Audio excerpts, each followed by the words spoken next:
તો મિત્રો મારો ટોટલ શ્રીલંકા ફરવાનો ખર્ચો થયો છે માત્ર ને માત્ર 34,205 રૂપિયા. હા, તમે સાચું સાંભળ્યું. 35,000 થી પણ ઓછા બજેટમાં આપણે એક ઇન્ટરનેશનલ ટ્રીપ કરીને આવતા રહ્યા છે. તો જય દ્વારકાધીશ, નમસ્કાર. જો તમે રાવણની સોનાની લંકા એટલે કે સુંદર શ્રીલંકા જવાનું વિચારી રહ્યા છો તો આ વિડીયો તમારા માટે છે. તો આજે હું તમને જણાવીશ કે સસ્તામાં ફ્લાઇટ ક્યાંથી બુક કરવાની છે, મારો શ્રીલંકાનો ટોટલ ખર્ચો કેટલો થયો છે, કેટલા દિવસની ટ્રીપ હતી, ક્યાંથી તમારે હોસ્ટેલ બુકિંગ કરવાની છે, ખાવાનું ક્યાં છે, ફરવાનું ક્યાં છે, કેટલા દિવસની ટ્રીપ તમારે પ્લાન કરવાની છે અને ત્યાં રહેવાનો ખાવાનો કુલ ટોટલ ખર્ચો કેટલો થશે અને કઈ રીતે તમે ઓછા બજેટમાં આખી ટ્રીપ પ્લાન કરી શકશો. તો ચાલો આ વિડીયોની શરૂઆત કરીએ. તો સૌથી ઇમ્પોર્ટન્ટ વિઝાની વાત કરીએ તો શ્રીલંકાના વિઝા ભારતીયો માટે બિલકુલ ફ્રી છે. હા, તમે સાચું સાંભળ્યું. શ્રીલંકા માટે તમારે કોઈ પણ વિઝા લેવાની જરૂર નથી. ફક્ત ને ફક્ત એક જાતની પરમિટ એટલે કે ETA ઇલેક્ટ્રોનિક ટ્રાવેલ ઓથોરાઇઝેશન નીકાળવાનું રહેશે અને અત્યારે તમને સ્ક્રીન ઉપર વેબસાઇટ દેખાતી હશે અને ડિસ્ક્રિપ્શનમાં પણ હું તમને વેબસાઇટ આપી દઈશ. એ લિંક ઉપર જઈને ક્લિક કરો અને તમે પહોંચી જશો સીધા શ્રીલંકાની ઓફિશિયલ ETA વેબસાઇટ ઉપર, જ્યાં જઈને તમારી ડિટેલ્સ નાખવાની છે, કઈ તારીખે તમે એન્ટ્રી લો છો, કઈ તારીખે એક્ઝિટ લો છો, કઈ ફ્લાઇટમાં આવવાનો છો, ક્યાં રોકાવાના છો, કેટલા દિવસની ટ્રીપ છે, બધું ડિટેલ્સ ફિલ કરી દો અને પછી 2 થી 3 મિનિટમાં તમારા ETA તમારા ઈમેલ પર આવી જશે. તો મિત્રો હવે વાત કરી લઈએ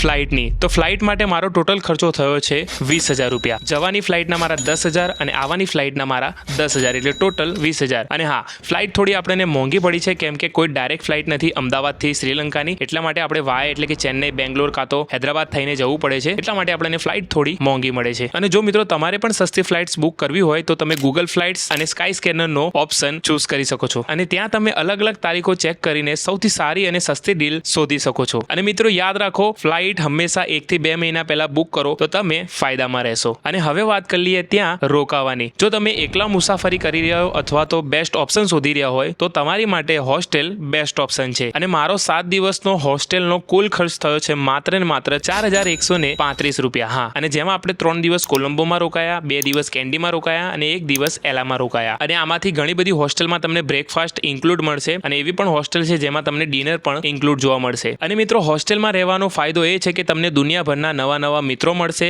અને સાથે તમને નવા અનુભવ પણ થશે. અને મિત્રો હોસ્ટેલ બુકિંગ માટે તમે અગોડા કાં તો booking.com ચેકઆઉટ કરી શકો છો. અને મિત્રો મુસાફરી દરમિયાન મહત્વનું છે ખાવાનું. હા, તો શ્રીલંકામાં મારો ખાવાનો ખર્ચ થયો છે લગભગ 3,000 ની આસપાસ. હા, અને મિત્રો તમને અહીંયા એક પ્રો ટીપ આપી દો તો તમે ઘરેથી સૂકો નાસ્તો કાં તો ઇન્સ્ટન્ટ વસ્તુ જેવી કે મેગી કાં તો પાસ્તા લઈને જજો, જેથી તમારું ટ્રીપ બજેટમાં જળવાઈ રહે અને તમને એક ઘર જેવો સ્વાદ પણ મળી રહે. અને મિત્રો હવે સૌથી મોટી સમસ્યા છે મની એક્સચેન્જ. હા, અને મની એક્સચેન્જ માટે તમે નિયોનું ગ્લોબલ ડેબિટ કાર્ડ કઢાવી દો, જેથી તમારે ઇન્ટરનેશનલ પેમેન્ટ એકદમ ઈઝી થઈ જશે. અને નિયોના ઇન્ટરનેશનલ કાર્ડથી તમે કોઈપણ ATM માંથી કોઈપણ કરન્સી નીકાળી શકો છો અને સાથે કોઈપણ સ્ટોરમાં જઈને તમે ટેપ ટુ પેમેન્ટ પણ કરી શકો છો. અને જો તમારે એ નથી કરવું તો તમે અમદાવાદ કે કોઈ પણ શહેરથી ટ્રાવેલ કરો છો તો ત્યાંથી તમે તમારા લોકલ શોપમાંથી પણ મની એક્સચેન્જ કરાવીને સાથે લઈ જઈ શકો છો. અને બાકીના આચર-કુચર ખર્ચાની વાત કરું, જેમાં બધી એન્ટ્રી ટિકિટ, ટ્રાન્સપોર્ટેશન, પાણી અને આચર-કુચર બધી જ વસ્તુઓ, જેનો ખર્ચ થયો છે 7,070 રૂપિયા. હા, તો ચાલો મિત્રો હવે ફટાફટ આપણે હિસાબ કરી લઈએ. ફ્લાઇટના મારા થયા છે 20,000 રૂપિયા, હોસ્ટેલના મારા 4,135 અને આચર-કુચર, લોકલ ટિકિટ, પાણીનો ખર્ચો બધું થઈને મિલાઈને 7,070 રૂપિયા અને ખાવાનો આપણે એવરેજ ગણીએ તો 3,000 રૂપિયા. તો ટોટલ આપણો શ્રીલંકા ફરવાનો ખર્ચો થયો છે 34,205 રૂપિયા. તો મિત્રો આ હતો મારો 7 દિવસનો શ્રીલંકાનો નાનો ટૂર, જેમાં આપણે 3 દિવસ કોલંબો, 2 દિવસ કેન્ડી, 1 દિવસ એલા, જે આપણે મેન જગ્યા હતી ત્યાં જઈને આવ્યા. અને જો મિત્રો તમે પણ ઓછા બજેટમાં એક ઇન્ટરનેશનલ ટ્રીપ કરવા માંગી રહ્યા છો તો શ્રીલંકા તમારા માટે એક બેસ્ટ ઓપ્શન સાબિત થઈ શકે છે. અને મિત્રો આપણી આ ઇન્સ્ટાગ્રામ આઈડીને જઈને ફોલો કરી લેજો, કેમ કે હું મારી લાઈવ એટલે કે કરંટ અપડેટ ત્યાં આપતો રહું છું. અને મિત્રો વિડીયો ગમે હોય તો લાઈક કરી દેજો. આખી શ્રીલંકાની યાત્રામાંથી તમને કઈ જગ્યા ગમી છે મને કોમેન્ટ કરો. તમારા મિત્ર અને ફેમિલીને આ વિડીયો શેર કરી દો અને આપણી આખી શ્રીલંકાની ટ્રીપને શેર કરી દો, જે લોકો શ્રીલંકાનું પ્લાનિંગ કરી રહ્યા હોય કાં તો કરવાના હોય. અને સબસ્ક્રાઇબ કરવાનું ભૂલતા નહીં. તો મળું છું હવે તમને એક મસ્ત મજાના દેશ સાથે, એક નવી યાત્રા સાથે. ત્યાં સુધી જય હિન્દ, જય ભારત.